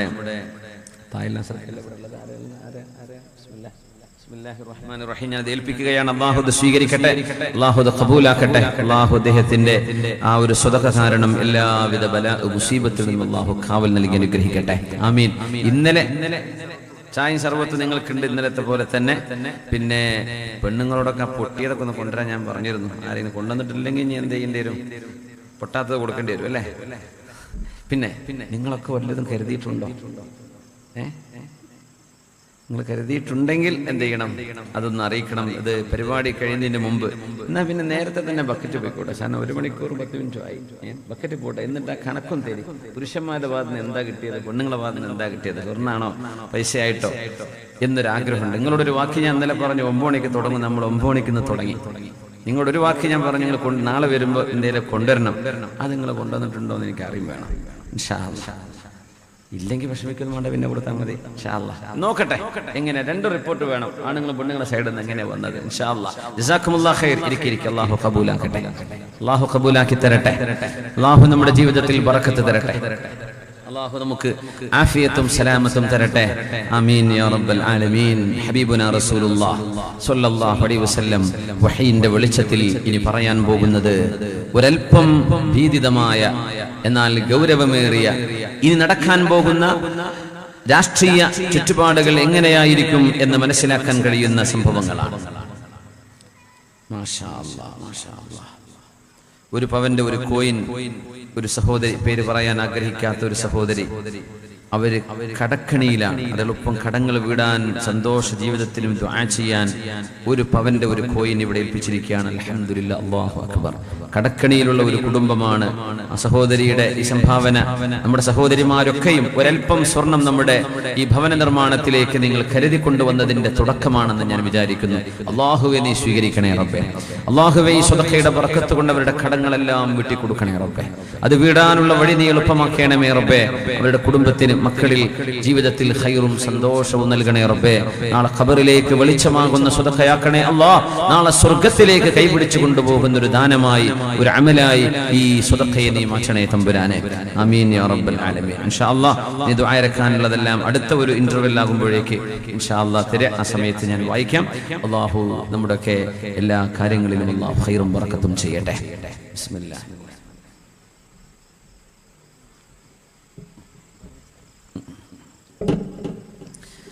മഹാനായ ഔഫ് ഇബ്നു മാലിക് റളിയല്ലാഹു അൻഹുവിനോട് അല്ലാഹുവിന്റെ റസൂൽ പറയുന്നു, യഅദദ സിത്തൻ ബൈന യദൈ സാഅ, അന്ത്യനാളിന്റെ മുമ്പായി നിങ്ങൾക്ക് കാണാൻ കഴിയുന്ന 6 വിഷയങ്ങളുണ്ട്. 6 വിഷയങ്ങൾ. അതിൽ 6ാമത്തേത് ثم هدنة تكون بينكم وبين بني الأصفر, നിങ്ങളും മഞ്ഞയുടെ മക്കളും തമ്മിൽ. ആ ബനുൽ അസ്ഫർ എന്ന പ്രയോഗം കൊണ്ട് ഉദ്ദേശിക്കുന്നത് യൂറോപ്യരും അമേരിക്കക്കാരുമാണെന്ന് പണ്ഡിതന്മാർ അങ്ങനെയാണ് അതിനെ വ്യാഖ്യാനിക്കുന്നത്. അർറൂം ഔ റുബ്ബ വ അംരീക ബിലാ ഖിലാഫ്. അങ്ങനെയാണ് ഈ വിഷയങ്ങൾ ആധുനികമായ സംഭവങ്ങളുടെ വെളിച്ചത്തിൽ വിശകലനം ചെയ്യുന്ന ആഴമേറിയ വിവരമുള്ള ആലിമീങ്ങൾ. ആധുനികരെന്ന് പറയുമ്പോഴേക്കും ആരും തെറ്റിദ്ധരിച്ചു പോകരുത്. ഒരുപാട് ആലിമീങ്ങൾ നമ്മുടെ കേരളത്തിന്റെ പുറത്തുണ്ട്, ഇന്ത്യക്ക് പുറത്തുമുണ്ട്, ഇന്ത്യയിലുമുണ്ട്, കേരളത്തിലുമുണ്ട്. അവരെല്ലാം ഹദീസുകളെ വ്യാഖ്യാനിക്കുന്നുണ്ട്. വിശുദ്ധ ഖുർആനിന്റെ മനോഹരമായ കാലികമായ വിഷയങ്ങളിൽ അവർ തഫ്സീർ ചെയ്യുന്നുമുണ്ട്. അതുകൊണ്ട് ബനുൽ അസ്ഫർ എന്ന് പറയുന്നത് യൂറോപ്യന്മാരും അമേരിക്കക്കാരുമാണ്. നിങ്ങളും, അതായത് മുസ്ലിമീങ്ങളായ നിങ്ങളും അവരും തമ്മിൽ ഒരു കരാറിൽ ഒപ്പുവെക്കും. ശാന്തമായ സമാധാനപരമായ ഒരു കരാറിലായിരിക്കും നിങ്ങളും അവരും തമ്മിൽ. അല്ലാഹുവിന്റെ റസൂൽ പറയുന്നു, ഫയഗ്ദിറൂൻ, യൂറോപ്യന്മാർ നിങ്ങളെ ആ വിഷയത്തിൽ വഞ്ചിക്കും. ഫയഅ്തൂനകും തഹ്ത 80 ഗായ, അവര് 80 കൊടികൾക്ക് താഴെ വലിയൊരു സംഘമായി നിങ്ങളോട് പോരടിക്കാൻ വരും. അവിടെ ഗായ എന്നാണ് പറഞ്ഞത്, വാക്കർത്ഥം അവിടെ റായ എന്നാണ്. പക്ഷെ ഏതൊരു സൈന്യത്തിന്റെയും ലക്ഷ്യം അവരുടെ കൊടി ഉയർത്തലായതുകൊണ്ടാണ് കൊടിക്ക് ലക്ഷ്യം എന്നർത്ഥം വരുന്ന ഗായ എന്ന പദം കൊടുക്കാൻ കാരണം. അത് മുത്തഅല്ലിമീങ്ങൾക്ക് വേണ്ടി പറയാൻ, അത് അക്ഷരം തെറ്റിയതല്ല. തഹ്ത 80 ഗായ, 80 കൊടികൾക്ക് താഴെയായി യൂറോപ്യന്മാർ നിങ്ങളോട് പടപൊരുതാൻ വരും. تحت كل غاية 12,000. ഓരോ 80-ൽ ഓരോരുത്തരുടെയും കീഴെ, ഓരോ കൊടിയുടെയും കീഴെ 12,000 ഉണ്ടായിരിക്കും. എന്ന് പറഞ്ഞാൽ 80 കൊടികൾ, ആ ഓരോ കൊടിക്ക് പിന്നിലും 12,000 സൈന്യം. അങ്ങനെ വരികയാണെങ്കിൽ 80 തവണ 12,000 കണക്ക് കൂട്ടിയാൽ 9,60,000 വരുന്ന ആളുകൾ സൈന്യത്തിലുണ്ടാകും. ആ ഒരു സൈന്യവുമായി നിങ്ങൾ നടത്തുന്ന യുദ്ധമുണ്ട്. ആ യുദ്ധമാണ് ചരിത്രത്തിൽ ഹർമജ്ദൂൻ എന്ന് ചരിത്ര പണ്ഡിതന്മാർ വിശകലനം ചെയ്തത്. മതപണ്ഡിതന്മാർ ക്രിസ്ത്യാനികളും ജൂതന്മാരും മുസ്ലിമീങ്ങളും ഒരുപോലെ സംഭവിക്കുമെന്ന് പ്രതീക്ഷിക്കുന്ന ആ ഒരു യുദ്ധത്തിന്റെ പേരാണ് ഹർമജ്ദൂൻ. ഹർമജ്ദൂൻ യുദ്ധം നടക്കുന്നത് 9,60,000 വരുന്ന യൂറോപ്യൻ അമേരിക്കൻ സഖ്യസേനക്കെതിരെ മുസ്ലിം സൈന്യം നടത്തുന്ന യുദ്ധമായിരിക്കും. ഇത് അല്ലാഹുവിന്റെ ഹബീബ് സ്വല്ലല്ലാഹു അലൈഹി വസല്ലം തങ്ങൾ വളരെ വ്യക്തമായി പറഞ്ഞ ഹദീസാണിത്.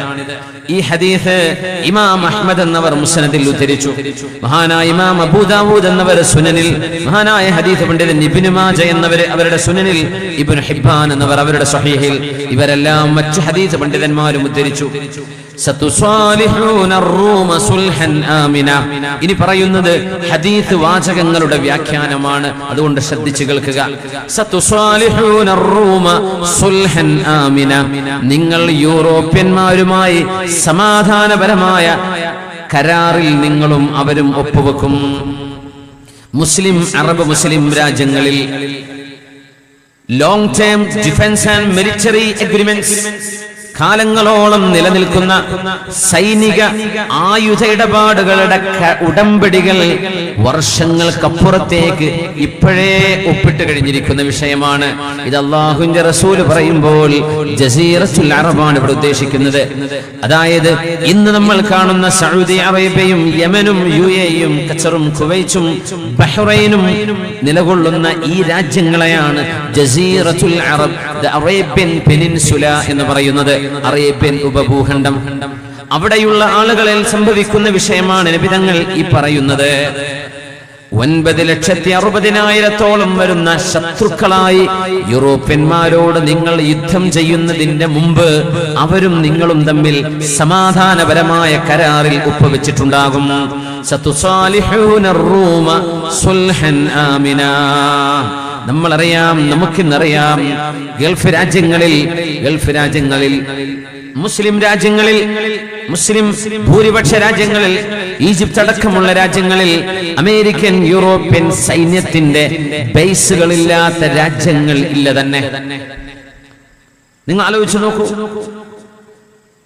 നബി തങ്ങൾ ഇത് പറയുമ്പോൾ 21-ാം നൂറ്റാണ്ടിലും 20-ാം നൂറ്റാണ്ടിന്റെ പകുതിക്ക് ശേഷവും നടന്ന ഈ സംഭവങ്ങൾ ലോക ഭൂപടത്തിൽ, അറബ് ഭൂപടത്തിൽ ചിന്തിക്കാൻ കഴിയാത്തതായിരുന്നു. എണ്ണയുടെ കണ്ടെത്തലിന്റെ ശേഷം, അതിന് മുമ്പില്ല, അതിനു മുമ്പ് മനുഷ്യന്മാർ ആട്ടിടയന്മാരാണ്. എണ്ണ കണ്ടെത്തപ്പെടുന്നത് 960-കളിൽ. അതിന് ശേഷമാണ് അവിടെ സാമ്പത്തികമായ ബൂമിംഗ്, സാമ്പത്തികമായ മുന്നേറ്റം ഉണ്ടാകുന്നത്. അതിൽ പിന്നെയാണ് ലോകരാജ്യങ്ങളിൽ നിന്ന് വിദേശികളായ ആളുകൾ അവിടെ വന്ന് ജോലിക്കും ഫാക്ടറിയും കച്ചവടങ്ങളും ഒക്കെ തുടങ്ങുന്നത്. അങ്ങനെയാണ് നമ്മുടെ കാഞ്ഞങ്ങാട്ടുകാർ ഒരുപാട് ബക്കാലകളും സൂപ്പർ മാർക്കറ്റുകളൊക്കെ ഇവിടെ തുടങ്ങിയത്, അല്ലേ? അങ്ങനെയാണ് സാമ്പത്തികമായ ആ ഒരു ഉന്നതി അവിടെ വന്നില്ലായിരുന്നെങ്കിൽ ആരവിടേക്ക് തിരിഞ്ഞു നോക്കും?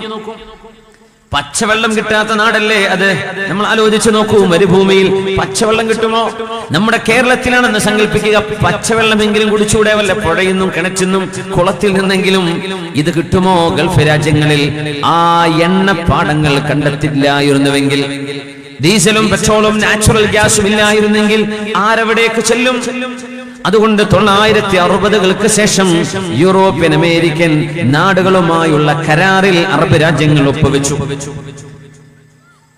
പേര് പറയേണ്ട ആവശ്യമില്ലാത്ത വിധം എല്ലാ അറബ് മുസ്ലിം രാജ്യങ്ങളും ഇത് നബി തങ്ങൾ പറഞ്ഞു. സതുസാലിഹൂന റൂമ സുൽഹൻ ആമിനാ. നിങ്ങൾ യൂറോപ്യരുമായി അമേരിക്കക്കാരുമായി സമാധാനപരമായ കരാറുകളിൽ നിങ്ങൾ ഒപ്പുവെക്കും. റസൂലുള്ളാഹി സ്വല്ലല്ലാഹു അലൈഹി വസല്ലം ثم تغزون أنتم وهم عدوا. ആ കരാറിന്റെ അടിസ്ഥാനത്തിൽ നിങ്ങൾ മുസ്ലിമീങ്ങളെ അമേരിക്കൻ യൂറോപ്യൻ സൈന്യം ഒരു യുദ്ധത്തിൽ സഹായിക്കണം എന്ന കരാറുള്ളതിന്റെ പേരിൽ നിങ്ങളും അവരും ഒരുമിച്ച് മൂന്നാമതൊരു ശത്രുവിനെതിരെ നിങ്ങൾ ഒരു യുദ്ധം നടത്തും.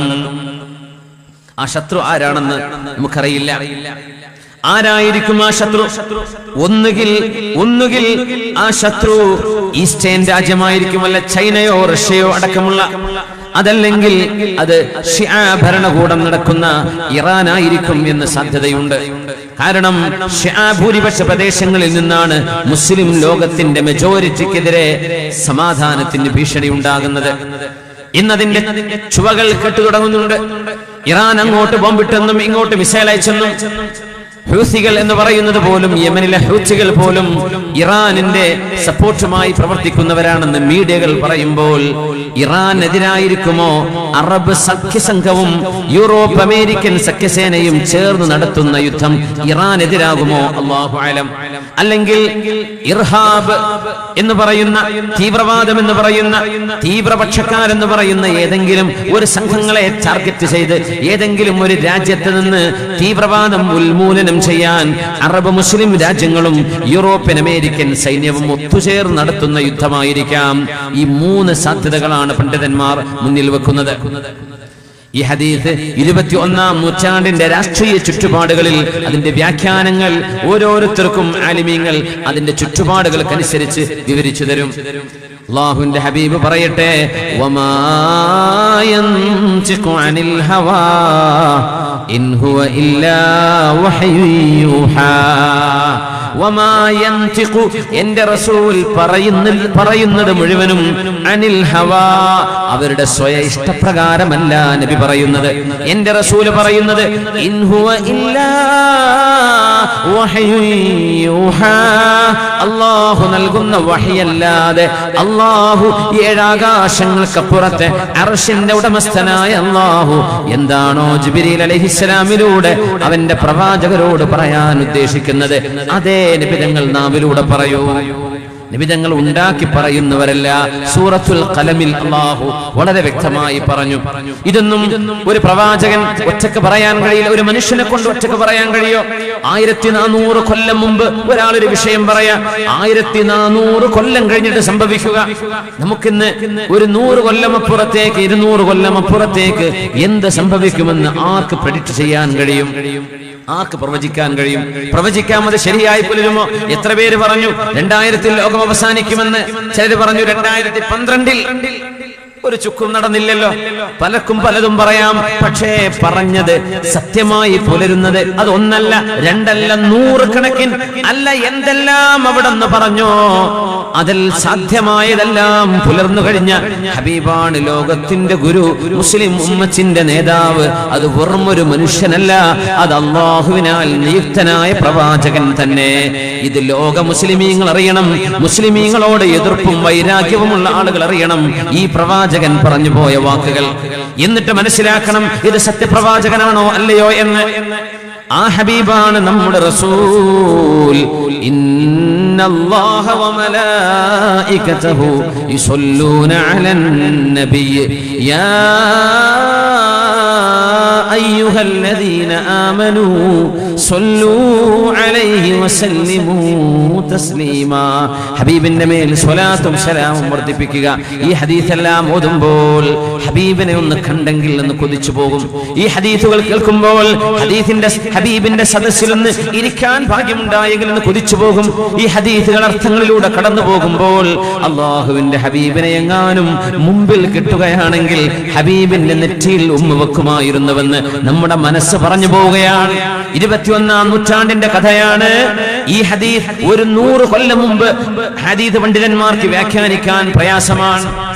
ഒരു 100 കൊല്ലം മുമ്പ് വരെ, 1300 കൊല്ലം മുമ്പ് വരെ, 1300 വർഷം ഈ ഹദീസിന് എങ്ങനെയാണ് വ്യാഖ്യാനം നൽകുക? അറബ് ലോകത്ത് യൂറോപ്യരും അമേരിക്കക്കാരും വരികയോ, ഒട്ടകത്തെ മേച്ചു നടക്കുന്ന ലോകത്തേക്കോ, ഈത്തപ്പന പറിച്ചു നടക്കുന്ന, ഈത്തപ്പഴം പറിച്ചു നടക്കുന്ന ആടുമാടുകളെ മേച്ചു നടക്കുന്ന ആട്ടിടയന്മാരിലേക്ക് എന്തിന് അമേരിക്കക്കാരനും യൂറോപ്യരും വരണം? നമ്മൾ അങ്ങനെയായിരിക്കും ചിന്തിക്കുക. എന്നാൽ ഹദീസ് പണ്ഡിതന്മാർ അവർക്ക് മനസ്സിലായതും മനസ്സിലാവാത്തതും എല്ലാം രേഖപ്പെടുത്തി കളയും. അതാണ് ഹദീസിന്റെ അത്ഭുതം. ഹദീസ് പണ്ഡിതന്മാർ ഒരിക്കലെങ്കിലും ആലോചിക്കുകയാണെന്ന് സങ്കല്പിക്കുക. ഈ ഹദീസ് എനിക്ക് മനസ്സിലായില്ല, ഞാൻ എന്തിനു എഴുതി വെക്കണം? ഇതിന് അർത്ഥമുണ്ടോ? ഒരു യുക്തിവാദി കണ്ടാൽ എന്തു പറയും? ഇതല്ല ഹദീസ് പണ്ഡിതന്മാർ ചിന്തിക്കുക. സ്വഹീഹായ സനദിലൂടെ, സത്യസന്ധമായ സനദിലൂടെ ഒരു ഹദീസ് നിബിതങ്ങൾ പറഞ്ഞതാണെന്ന് തെളിഞ്ഞു കഴിഞ്ഞാൽ ഏതെങ്കിലും തലമുറകൾക്ക് മനസ്സിലാവും അതിനർത്ഥം. നമ്മൾ എഴുതി വെക്കാം. അതവർ എഴുതി വെച്ചു. അവരത് ആമന്നാ വസല്ലംനാ, ഞങ്ങൾക്ക് മനസ്സിലായാലും ഇല്ലെങ്കിലും നിബിതങ്ങൾ പറഞ്ഞു അല്ലാഹുവേ ഞങ്ങൾ വിശ്വസിച്ചു. ഇതാണ് അവര് പറയാ. പക്ഷെ ഇന്ന് 21-ാം നൂറ്റാണ്ടുകാർ യുക്തിവാദികളാണ് അല്ലേ? മുസ്ലിമീങ്ങളിൽ ചില ആളുകൾ പോലും യുക്തിവാദ ചിന്തകൾ തലയിൽ കയറിയവരാണ്. അവർക്ക് തെളിവിന്റെ മാമലകൾ വെച്ചു കൊടുത്താൽ പോലും ഇത് മാരണം, ഇത് മാജിക് ആണെന്ന് പണ്ട് പറഞ്ഞ പോലെ ഇന്ന് പറയുന്നവർ, അവരുടെ മുമ്പിലാണ് ഈ ഹദീസുകൾ പച്ചയായ ഇന്നത്തെ രാഷ്ട്രീയ ചുറ്റുപാടുകളിൽ, ആഗോള രാഷ്ട്രീയ ചുറ്റുപാടുകളിൽ നമ്മൾ വ്യാഖ്യാനിക്കുമ്പോൾ എത്ര മനോഹരമാണ് അല്ലാഹുവിന്റെ റസൂൽ പറഞ്ഞു പോയത്. നിങ്ങളും യൂറോപ്യരും അമേരിക്കക്കാരും സൈനിക ഉടമ്പടികളിൽ ഒപ്പുവെക്കും. സമാധാനപരമായ ഒപ്പുവെക്കൽ. അങ്ങനെ നിങ്ങളും യൂറോപ്യൻ സൈന്യവും ആ ഒരു സഖ്യ സൈന്യം നിങ്ങളുടെ ഒരു പൊതുശത്രുവിനെതിരെ, ആ ശത്രു മുസ്ലിമിന്റെ ശത്രുവാണ്, അമേരിക്കൻ യൂറോപ്യൻ സൈന്യത്തിന്റെയും ശത്രുവാണ്, അവർക്കെതിരിൽ നിങ്ങൾ പോരാടും. അല്ലാഹുവിന്റെ റസൂൽ സ്വല്ലല്ലാഹു അലൈഹി വസല്ലം തങ്ങൾ പറഞ്ഞു, ഫതുൻസറൂൻ, നിങ്ങൾ ജയിക്കും, വതഗ്നമൂൻ, ആ രാജ്യത്തെ ഒരുപാട് വിഭവങ്ങൾ നിങ്ങളുടെ കൈകളിലേക്ക് വരും, വതസ്ലമൂൻ, നിങ്ങൾക്കൊരു പ്രയാസവും വരാതെ നിങ്ങൾ ആ യുദ്ധത്തിൽ രക്ഷപ്പെടും. ആ യുദ്ധത്തിന്റെ പേരാണ് ഹർമജ്ദൂൻ എന്ന് പറയുന്നത്. കഴിഞ്ഞിട്ടില്ല. അല്ലാഹുവിന്റെ റസൂൽ പറയുന്നു, ثم تنصرفون حتى تنزلوا بمرج ذي تلول. സുബ്ഹാനല്ലാഹ് എന്ന് പറയാതിരിക്കാൻ കഴിയില്ല. യുദ്ധം നടക്കുന്ന സ്ഥലത്തിന്റെ രൂപമാണ് നബി തങ്ങൾ പറയുന്നത്. ثم تنصرفون